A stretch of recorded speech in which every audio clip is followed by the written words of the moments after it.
You guys thought I played with my hair before in videos. That was nothing. Now I have bangs. Happy new bangs! Hi there, my name is Chris and welcome to my channel. And tonight I will be discussing the latest episode of The Bachelor. The Virgin Bachelor, that's episode 2. Do they have names? Doesn't make a difference. Same old happens. Girls fight, people cry, dates happen, roses handed out, people don't get roses. Thank you so much everyone who's already liked and subscribed to this video. I appreciate all your support so much. I love you so much. Thank you so much. Let's get into this. Okay, so it's the next day, honey, and these girls are getting into it. Chris Harrison comes and they have like, you know, some banter before they give out the first date card. Demi says, the minute you sit down with Colt, you already start to develop feelings for him. Now the other girls are like, yeah, that's the point. Yeah, right. Yeah. I would love to see someone like sit down with Colt or even get out of the limo. Like, what would you do if someone got out of the limo the first night and it was just like, I know you seem really cool and this probably just never happens. I get it. But like, you know what? I'm good.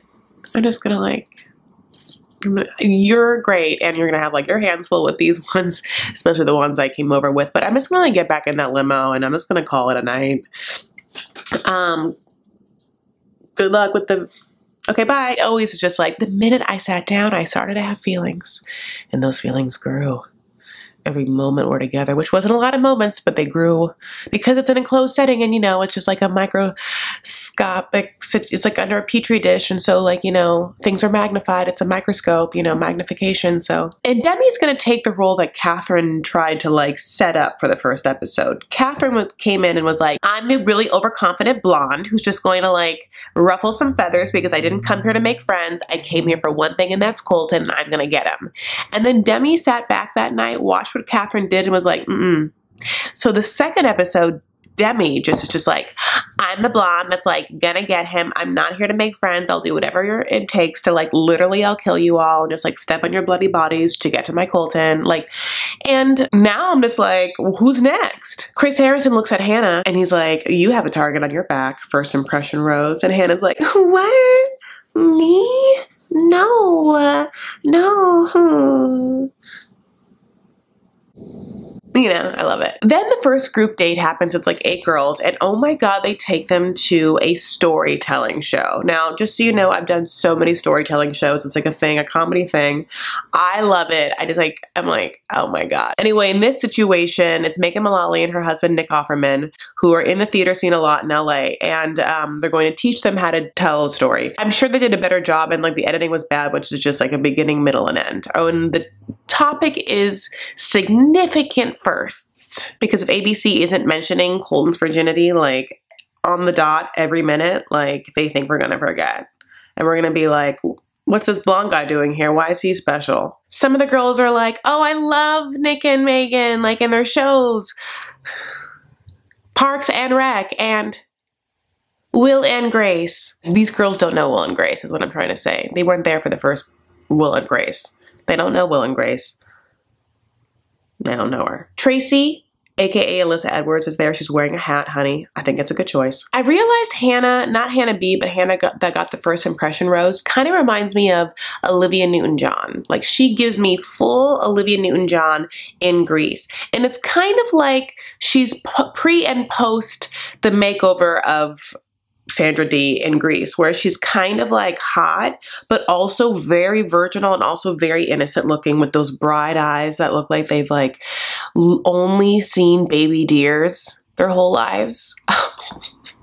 You know, just like her eyes look like she's only gazed upon the littlest, cutest rabbits her whole life. Like never even a red light at a stoplight. You know what I'm saying? Like she's encountered absolutely no negativity in the entire time she's been on this earth. She's tiny, like a little waif. But I mean, her face is just like very Grace Kelly to me. So Demi keeps, listen, she wants this episode to be hers. And she's just like, I have a story. It's like, I'm gonna blow these girls away. My story. And I'm like, oh my God, what's her story gonna be? Like significant first. Like I could see her like having a crazy time in Europe on her first time. You know, and I was like, what is Demi's story gonna be? And then the storytelling show starts. And these bitches just talk really about Colton. Colton starts at talking about Colton, how the first time he told someone he was a virgin, who was like one of the coaches on his team, who like asked him like, Colton, how many pussies have you been in? And Colton was like, should I say 1? Should I say 3? Should I say 100? And then he meant to say like 24, but he was like 0. But then it ended up being a good thing because like the coach was like, man, that's okay. That's good, man. Good for you, dude. They all held milkshakes afterward. It was super cute. So anyway, the girls, yeah, they just like, all the other girls just like make up stories about Colton. Like they've spent one day with him. Hannah's like, I was alone a lot in school. I remember going to dances and just like being alone in the corner. And then when you gave me the first impression rose last night, when that happened, it changed my whole world. And then I finally could like stand up for myself and have self-confidence. I mean, I was like bananas. It was so anti-feminist. I didn't. Okay, it was whatever. Elise was like, this is the first time I'm dating a younger man. But at least she had like a story about dating an older man all her life. And then she like revealed that she's, you know, in her 30s. And Demi, honey, was like, there's no advantages to being an older woman in this competition. And then just proceeds to say that sentence in that comment over and over again. I mean, like, Demi was like, I'm gonna make it so you're like, who's Catherine? Like, everyone talks about Catherine breaking some record by like butting in. You're gonna be like, Catherine who? And it's true. Catherine faded into this episode, honey. Faded like a tramp stamp after 7 laser sessions, honey. You know what I'm saying? Faded. Then Miami tells a story about like dating her first white guy and like says it's like white bread, and Colton laughs because he knows what he is. Wonder bread. He's not Dave's killer bread, which I also love. He's not Oro wheat. Oh, the Oro wheat winter wheat. Have you tried the Oro wheat winter wheat? And Dave's killer bread's good too. Anyway, bread. I'm like Oprah. I love bread! Demi closes the show, honey, and Demi has quite the closer. So Demi's like, my story is how I got the first group date rose, and then just like goes down and kisses him.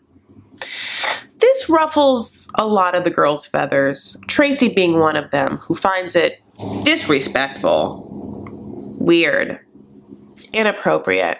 Wouldn't be something she would do, honey.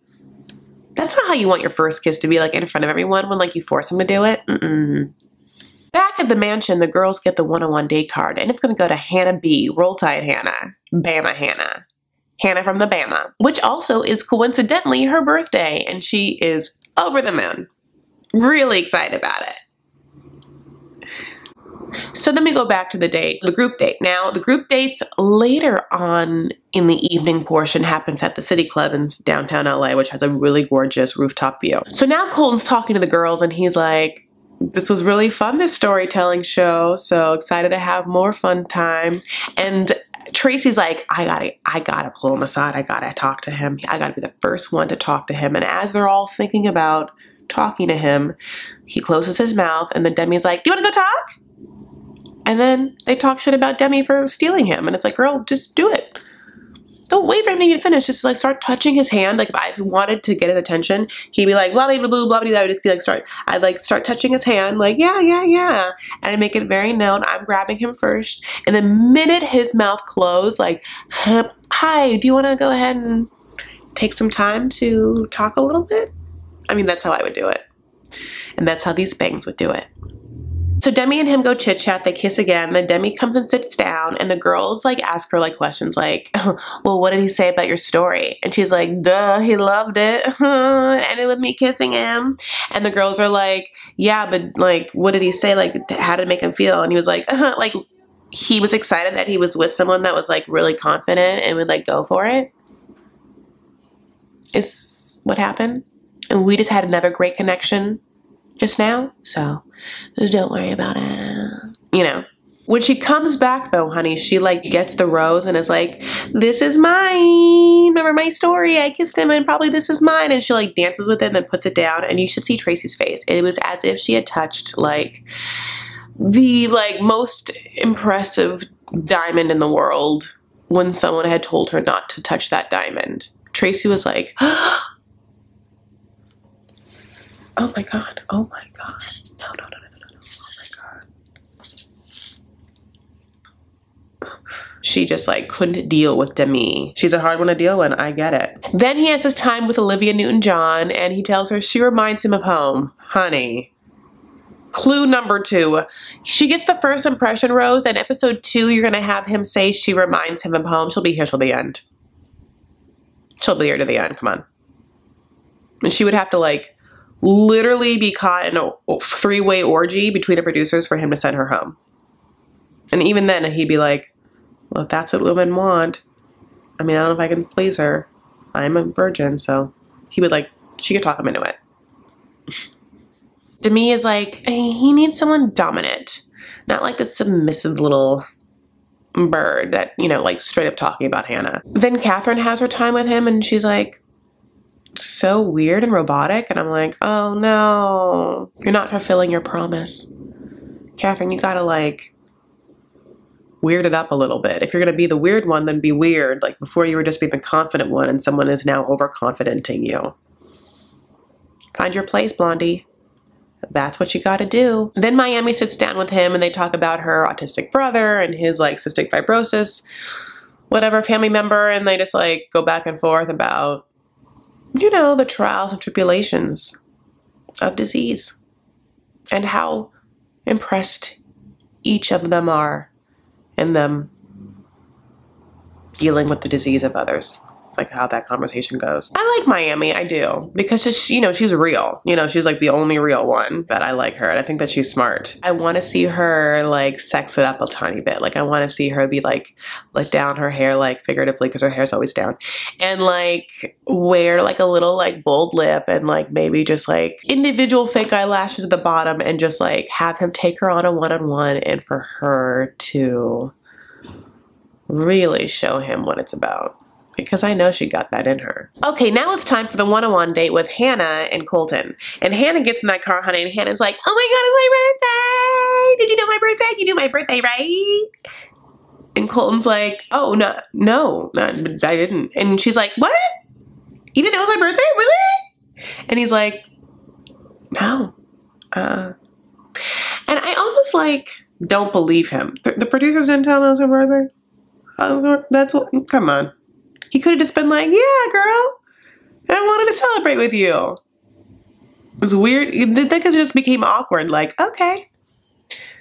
All right, well, then how? Okay, well, thank you for picking me. And then that just starts the awkwardness of this date where Hannah spirals. Not she just keep using that words, but it's like she describes it as always wanting to be perfect, and this is like a byproduct of the pageant system, and how when she feels like no one likes her, no one's being perfect, and she's somehow faulting or something isn't feeling right and she can't fix it, and somehow it gives her anxiety and she can't make it right. You know, like that's what's happening in her head. She's nervous. And how different that manifests than like Hannah's nervousness from night one. Because Hannah was like, I'm nervous. And then Colton was like, oh, okay, well, this is what my mom and I do. We breathe. And she's like, blink, blink, breathe. And then he was like, yeah, let's try it, you know, whatever. And then that is what happened. And now it's like, she's nervous and she's just, but the way it's manifesting isn't like, I'm nervous. It's just like, so anyway, yeah, we're gonna have a lot of fun. Like, will you look first at a girl? And he's like, eyes and teeth. He's like, great. You know. Then we get some B-roll from Kaylin, who's back at the mansion, about what happens to Hannah in heated situations. Well, honey, she's like a Gemini because she has 2 personalities. You think you know Hannah, and then Hannah flips. It's when Hannah gets in her head or something, or I don't know, but there's 2 Hannahs, and we're going to see the second Hannah soon.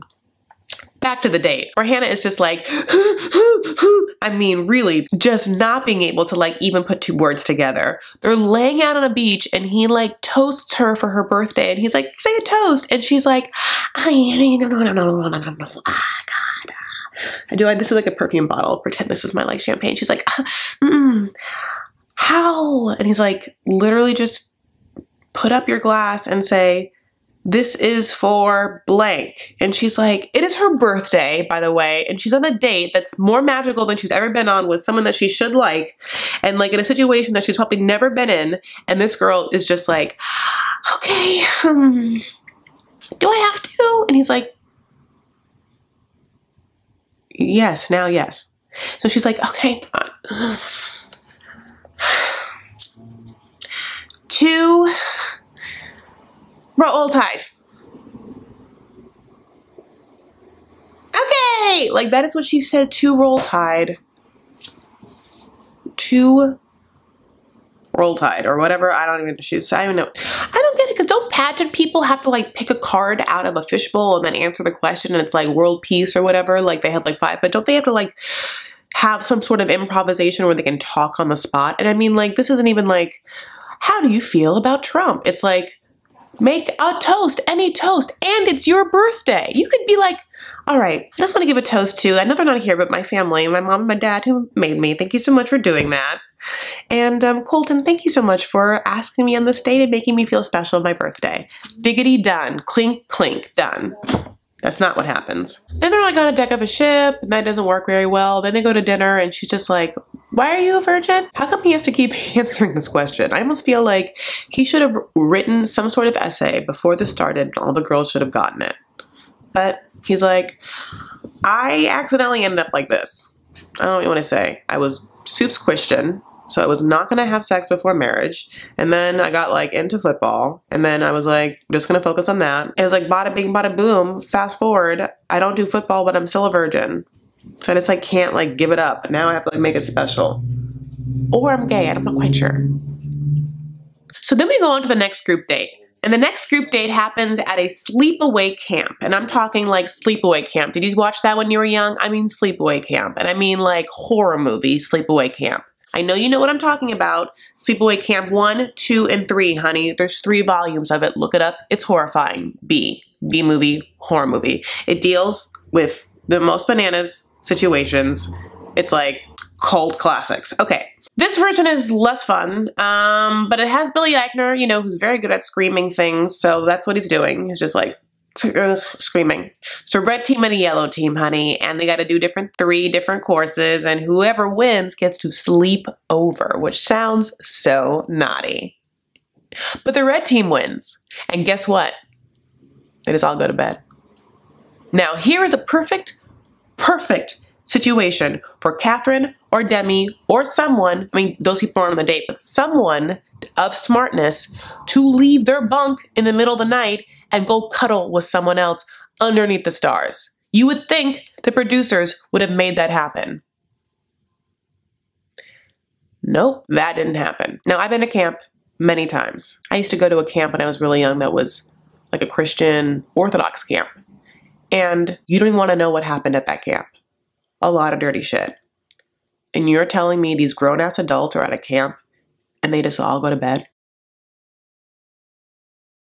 Why was there no like s'more sing-along with drinks? I cannot believe it. How was there no woman there that was just like, I'm gonna sneak out and go to Colton's?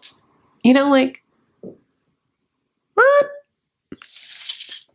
Bring him an extra blanket. Just want to make sure you're not cold. But then it's time for the rose ceremony, and he goes back to the mansion the next day and talks to the girls. And a lot of the girls are, guess what, nervous because they've had 0 time with him. And I love the fact that the girls were so jealous, like, of the team that spent the night, like the night before, nothing happened. Can you imagine? Anyways, he talks about being competitive with Katie, and they have a hot kiss. It's the first hot kiss on the show. Every other kiss that's happened on the show, the Demi kisses, the Catherine, it was like disgusting. It was super awkward.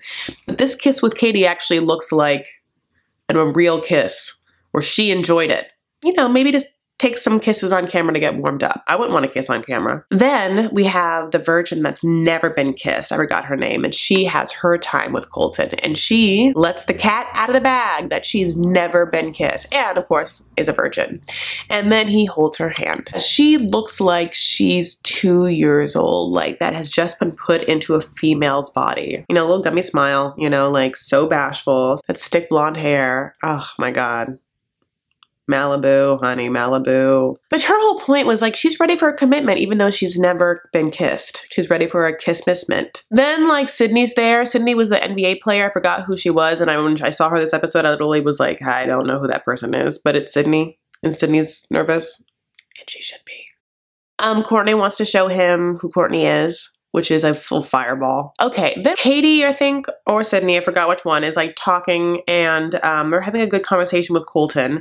And then the swimming in bitches girl comes in with her like loud horn. First of all, I don't know why she thinks she's being at all attractive. If you are trying to attract someone, just like maybe like not scream in his ear every time he sees you. Swimming in bitches comes in and like breaks up their time and the girl like leaves, and then the girl is so upset she comes back with pans and hits the pans like a la Tanisha Thomas on like Bad Girls Club, or what's his face on Big Brother, you know what I mean? Like, is this loud enough for you? And she's like, I want more time. And then for the first time in history, Swimming in Bitches is like, no, I want 5 more minutes. So then the girl has to go and come back hitting more pans in 5 minutes. So you can say no? Why don't more girls say no then? I would have always said no. I would have been like, no, I just got here, so. Anyway, is it just that they don't want to have like confrontation on camera and they wouldn't want to look bad or mean or whatnot? I don't know. But then Demi decides to put on a robe and like catwalk through the mansion. All the girls are like, what is she doing? What is she doing? Is that Demi in a robe? I mean, it's like so bananas. And then she just like takes Colton upstairs to show her dream closet. And then like is just like, we just had fun. We just like massaged a little bit, like whatever. Meanwhile, like, where'd you go, Catherine? And meanwhile, like Corinne is somewhere like, I'm putting my money on her. Tracy and Demi are not seeing eye to eye. The episode ends with Tracy getting the last rose. So we shall see. We're setting things up. We now have the natural frenemies of Kaylin and Hannah B. That's why I knew Hannah B wasn't gonna go home after that first date. We have Tracy and Demi, and I'm hoping Catherine is still gonna do something. I'm hoping Catherine and Demi go at it. That's what I want now. Like, we've never seen that. We've never seen 2 of the like female bullies like try and get to be the biggest bully and then like battle over bulliedom. And that's what I would like. That would make me happy. So then the other like smart bitches can like actually get at him. I'm liking Hannah, Olivia Newton-John Hannah. And I still like Cassie, who hasn't been able to make her mark yet. And I like Miami. And we'll see about Elise, whatever. I can't say her name. I never can. But like that redhead, that's a little 30-year-old. But Tracy Edwards gotta go home. She's not for this place. I mean, she's just like too much. She doesn't like it. It's not for her. I'm watching her like break down and she's like barely had time with him. What if she actually like had feelings for him? It'd be bad. Or would it be good? You guys tell me. Anyway, thank you all so much for watching this review. I really appreciate it. I love you all so much. Please like and comment, and I will go ahead and comment below. Thank you for liking my bangs. Thank you for all your comments about my bangs. I know they're gonna happen. How much you like them. How much better my 5 head looks. And don't forget to follow me on social media. I am at Chris L. Farah on Twitter and Instagram, and the L stands for Lohan Beach Club. Take care of yourselves and each other. Stand up for what you believe and make art.